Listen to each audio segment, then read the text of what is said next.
कौन था महिषासुर, क्यों किया था मां दुर्गा ने उसका वध, जानिए कथा। मां दुर्गा ने दुष्ट महिषासुर का वध करके अपने भक्तों पर हो रहे अत्याचारों को समाप्त किया था। महिषासुर को किस बात का घमंड था जो मां को उसका वध करना पड़ा। नवरात्रि मां दुर्गा के वो 9 दिन हैं जिसमें उन्होंने महिषासुर के साथ लड़ाई की थी और अंत में उसका वध किया था।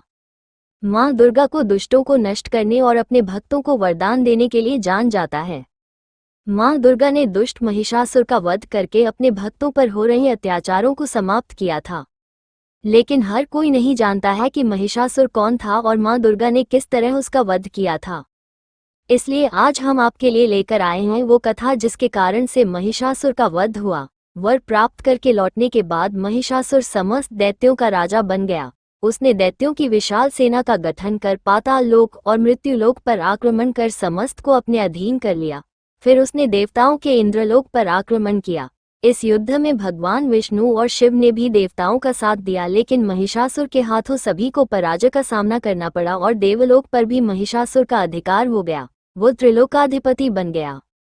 भगवान विष्णु ने सभी देवताओं के साथ मिलकर सबकी आदि कारण भगवती महाशक्ति की आराधना की। सभी देवताओं के शरीर से एक दिव्य तेज निकलकर एक परम सुंदरी स्त्री के रूप में प्रकट हुआ।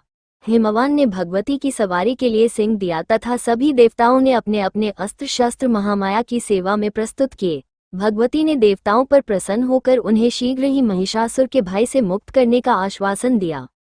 भगवती दुर्गा हिमालय पर पहुंची और अट्टहासपूर्वक घोर गर्जना की। महिषासुर के असुरों के साथ उनका भयंकर युद्ध छिड़ गया। एक एक करके महिषासुर के सभी सेनानी मारे गए। फिर विवश होकर महिषासुर को भी देवी के साथ युद्ध करना पड़ा।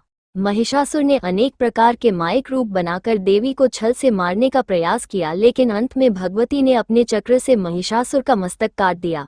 कहते हैं कि देवी कात्यायनी को ही सभी देवों ने एक एक हथियार दिया था और उन्हीं दिव्य हथियारों से युक्त होकर देवी ने महिषासुर के साथ युद्ध किया था।